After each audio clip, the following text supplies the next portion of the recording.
पिता और पुत्र और पवित्र आत्मा के नाम पर आमीन। यीशु मसीह में प्यारे भाई और बहनों, आज सुसमाचार में हम मनन करेंगे। एलिजाबेथ और सकरियस को उनकी वृद्धावस्था में एक पुत्र का जन्म होता है और यह पुराने नियम की अनेक भविष्यवाणियों का ही पूरा होना है। मलाकी ग्रंथ के 3 अध्याय के पहले ही वाक्य में हम ये पढ़ते हैं कि देखो, मैं अपने दूत भेजूंगा जिससे वह मेरे लिए मार्ग तैयार करे। मुक्तिदाता यीशु मसीह के पहले आने वाला अग्रदूत जो उनका रास्ता तैयार करता है वह है यूहन्ना, और उसका जन्म हो रहा है। ईसाया ग्रंथ के 40वें अध्याय के 3 वाक्य में भी निर्जन प्रदेश में प्रभु का मार्ग तैयार करने वाले की भविष्यवाणी की गई है। और मलाकी ही ग्रंथ में 4 अध्याय के 5वें वाक्य में ईश्वर के दिन आने के पहले मैं नबी एलिया को फिर से भेजूंगा। नबी एलिया का पुनर्जन्म नहीं हो रहा है यूहन्ना बपतिस्ता के द्वारा, क्योंकि हम एक बार जीते हैं, एक बार मरते हैं। पुनर्जन्म में हम विश्वास नहीं करते हैं। लेकिन वह एलिया की ही तरह एक शक्तिशाली नबी होगा, प्रभु की आवाज़ बनेगा, हिम्मत वाला होगा, एक धार्मिक व्यक्ति होगा जो ईश्वर के साथ और इंसानों के साथ एक अच्छे संबंध में जीने वाला एक व्यक्ति है। एलिया की ही तरह पूरी तरह से जोश से समाया हुआ एक अंगारे की तरह जलने वाला एक व्यक्ति।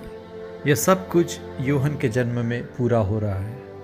लेकिन जन्म के समय एलिजाबेथ के और सकरियस के संबंधी उसे वहाँ की परंपरा के ही अनुसार या तो पिता का नाम या फिर किसी भी संबंधी का नाम देने की कोशिश कर रहे हैं। वो सकरियस नाम ही, सकरियस जूनियर बुलाना चाहते थे यूहन्ना को, लेकिन एलिजाबेथ कहती है उसका नाम यूहन्ना रखा जाएगा। यहूदियों के बीच में ऐसी परंपरा थी कि सिर्फ पिता को ही अपने पुत्र के नाम को रखने का अधिकार था, लेकिन क्योंकि पिता यहाँ पर गूंगा है, इसलिए एलिजाबेथ खुद पिता की ही तरह उसकी तरफ से ये कहती है कि इसका नाम यूहन्ना रखा जाएगा। संबंधी इस बात को बिल्कुल भी पसंद नहीं करते, क्योंकि तुम्हें बोलने की कोई ज़रूरत नहीं है, पिता को ही बोलना चाहिए, पिता को ही बताना चाहिए। लेकिन सकरियस ना केवल गूंगा है, वह तो बहरा भी है, इसलिए वो इशारे से पूछते हैं कि इसका नाम क्या रखा जाना चाहिए। और सकरियस ये नहीं कहते कि उसका नाम यूहन्ना रखना चाहिए, बल्कि कहता है इसका नाम यूहन्ना है, अर्थात उसका नाम पहले ही निर्धारित हो चुका है और जो एलिजाबेथ ने कहा है वही उसका नाम है। इसमें कोई तर्क की बात नहीं है, बस पूरी तरह से इस तर्क का, विवाद का अंत हो चुका है। उसका नाम यूहन्ना है। सब लोग अचंभे में पड़ गए, क्योंकि संबंधियों में किसी का नाम, परिवार में किसी का भी नाम यूहन्ना नहीं था। पहली बार एक नया नाम यहाँ पर आ रहा है। पुराने नियम में भी यदि हम देखें, नए नियम में भी यदि हम देखें, तो नाम का बहुत महत्व होता है, क्योंकि नाम एक व्यक्ति क्या है इस बात को दर्शाता है। व्यक्ति का महत्व क्या है, उसके जीवन का मकसद क्या है, यह सब नाम अभिव्यक्त करता है। अब्राहम का नाम प्रभु अब्राहम करते हैं, याकूब को इसराइल नाम दिया जाता है, साइमन को पेतरुस नाम दिया जाता है प्रभु के ही द्वारा। नाम का अर्थ होता था, उस नाम में ही बहुत बातें छुपी रहती थी। इसलिए जब भी हम बच्चों का नाम दें तो हमें अच्छी तरह से सोच विचार करके, प्रार्थना करते हुए पवित्र बाइबल के नाम को या फिर क्रिश्चियन नाम को, या जिसमें एक अच्छा संदेश है, महत्व है, जिस नाम में प्रभु के बारे में हमारा ध्यान आए, उस प्रकार के नाम रखने की हमें कोशिश करनी चाहिए। तो यूहन्ना नाम का बहुत महत्व है। अरमाइक भाषा में यह याहन्नान, जिसका अर्थ है याहवे, हानून, हन्नन। याहवे करुणावान है, करुणानिधि है, दयालु है, या याहवे ने, ईश्वर ने कृपा की है, करुणा की है। ये है यूहन्ना नाम का अर्थ या जॉन नाम का अर्थ। इसी प्रकार आइवन ये भी स्लोवाकिया नाम है, और आइवन का ही ग्रीक नाम है योआनेस, हिब्रू नाम है योहन्नान या याहन्नान, इंग्लिश में जॉन, हिंदी में योहन। इन सब नाम का एक ही अर्थ है। आइवन, इवानियोस, ये सब एक ही नाम है, अर्थात जॉन और आइवन, इवानियोस, ये सब एक ही नाम है। इसका अर्थ है गॉड इज़ ग्रेशियस और गॉड इज़ मर्सीफुल। ईश्वर कृपालु है, ईश्वर करुणानिधि है। जकरियस और एलिजाबेथ के जीवन में तो यह बहुत बड़ा शुभ समाचार है, क्योंकि उन्होंने ईश्वर की करुणा और दया का अनुभव किया है। उन्हें संतान प्राप्त हुई है, वो भी ऐसे अवसर पर जब उनके लिए ये असंभव था। वे दोनों वृद्ध थे और एलिजाबेथ बांझ थी। प्रभु ने बहुत बड़ी करुणा दिखाई उनके जीवन में। और जैसे ही जकरियस इस नाम को लिखता है कि उसका नाम योहन है, उसके मुंह और जीभ के बंधन खुल जाते हैं और वह ईश्वर की स्तुति करता है।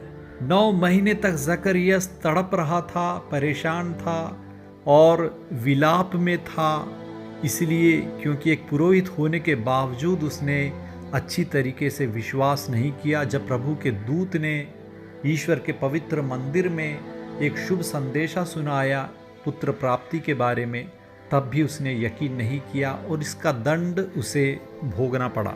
लेकिन 9 महीने में वह तपने लगा एक सोने की तरह। जिस प्रकार सोना अंगार में तप कर निखर कर शुद्ध बनता है, उसी प्रकार जकरियस का भी विश्वास निखरता है इस दंड की आग में। ये दंड हमेशा हमारे जीवन में बुरा नहीं होता। हमें बीमारियों को या फिर तकलीफ़ों को बुराई मानकर नहीं झेलना है। इसमें ईश्वर के हाथ को देखने की कोशिश करें। ईश्वर इसके द्वारा हमें निखारने की कोशिश कर रहे हैं, हमें और मजबूत बनाने की कोशिश कर रहे हैं, हमारे विश्वास को परख रहे हैं, विश्वास और आशा और प्यार में हमें आगे बढ़ा रहे हैं। ऐसा मानते हुए हमें दुख की घड़ियों को, परेशानियों को, मुश्किलों को, बीमारियों को देखना है।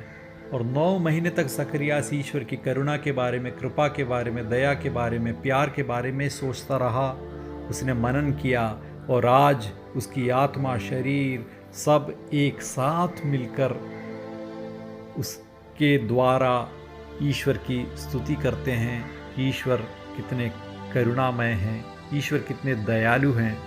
पवित्र कुमारी मरियम की ही तरह जकरियस भी एक प्रभु की स्तुति का गान करते हुए ये कहता है कि धन्य है प्रभु इस्राएल का ईश्वर, पवित्र आत्मा से परिपूर्ण होकर वो भविष्यवाणी करता है कि प्रभु ने प्रजा की सुध ली है और उसका उद्धार किया है। वह अपने पवित्र विधान को स्मरण कर हमारे पूर्वजों पर दया करेगा। हम निर्भयता, पवित्रता और धार्मिकता से जीवन भर उसके सम्मुख उसकी सेवा कर सकें। एक अच्छी तरीके से वो प्रभु की स्तुति करता है। हमें भी अपने जीवन में ईश्वर की करुणा, दया और प्रेम के विषय में मनन करना है, ईश्वर को धन्यवाद देना है, हमेशा इसके बारे में सोचना है, हर दिन सोचना है कि प्रभु ने हमारे जीवन में कितनी करुणा दिखाई है। मेरा आप सबसे निवेदन है कि इस ऑडियो मैसेज को सुनने के बाद आप 5 मिनट निशब्द रहकर मौन में ईश्वर की करुणा के बारे में सोचें कि ईश्वर ने आपके जीवन में कितनी करुणा दिखाई है। जब इस दुनिया में कोई तुम्हारी मदद के लिए नहीं था, तो ईश्वर ने तुम्हारी मदद की, किसी न किसी को तुम्हारे जीवन में भेजा। तुम्हें क्रिस्तीय परिवार में जन्म लेने की कृपा प्रभु ने की। मुश्किल की घड़ियों से तुम्हें प्रभु ने बचाया और तुम्हें अनुग्रह प्रदान किया। और ऐसी कितनी घड़ियां तुम्हारे जीवन में आई है जब तुम्हें अपमान का सामना करना हो सकता था। यदि तुम्हारे द्वारा बोले हुए शब्द या तुम्हारी किसी हरकत को किसी और ने देख लिया होता, जान लिया होता, तो तुम्हें कितने बड़े अपमान का सामना करना होता। लेकिन ये प्रभु की करुणा ही थी, दया ही थी कि उन्होंने हमारे मान को बचाया, हमारे अभिमान को बचाया और हम पर कृपा, दया और करुणा दिखाई। ईश्वर की करुणा के बिना क्या हम अपने पैर पर खड़े रह सकते हैं? तो हमें इस बात के लिए, हर एक उन लम्हों के लिए प्रभु को धन्यवाद देना है और प्रभु के बड़े नाम की स्तुति करना है। प्रवक्ता ग्रंथ के 15वें अध्याय के 9वें वाक्य में हम पढ़ते हैं, पापी के मुंह में प्रशंसा अशोभनीय है। अर्थात एक पापी व्यक्ति सही तरीके से प्रभु की स्तुति और प्रशंसा नहीं कर सकता। हमारा दिल साफ हो तभी हम सही मायने में प्रभु की स्तुति अपने अधरों से कर सकते हैं, अपने मुंह से, अपनी जीभ से कर सकते हैं। जकरियास को अपने अविश्वास का इतना बड़ा दंड देना पड़ा कि 9 महीने तक वह प्रभु की स्तुति नहीं कर सका। उसकी जीभ, मुंह सब बंद हो गए। लेकिन जब उसने पश्चाताप किया, प्रभु की कृपा पर मनन किया, प्रभु को धन्यवाद दिया और उसने सबके सामने लिख के बताया कि प्रभु ने हमारे जीवन में करुणा की है, अर्थात याहन्नान योहन उसका नाम है, तब उसके मुंह के बंधन खुल गए। तो शायद हमारे भी जीवन में बहुत से बंधन हैं, हम आगे नहीं बढ़ पा रहे हैं, बहुत मेहनत कर रहे हैं, बहुत कोशिश कर रहे हैं, बहुत प्रार्थना कर रहे हैं, लेकिन कुछ बातों ने हमें रोक के रखा है, हम आगे नहीं बढ़ पा रहे हैं, कुछ बंधनों ने हमें बांध के रखा है। ऐसे कौन से पाप हैं जिसने हमें बांध के रखा है? हम मनन करें और अपने पापों के प्रति पश्चाताप करें। हे पवित्र आत्मा, हमें याद दिलाई, हमारे ध्यान में लेके आइए, हमने ऐसा क्या पाप किया है कि हम प्रभु से अलग हैं? किन पापों के द्वारा हमारे जीवन में बंधन आ गया है?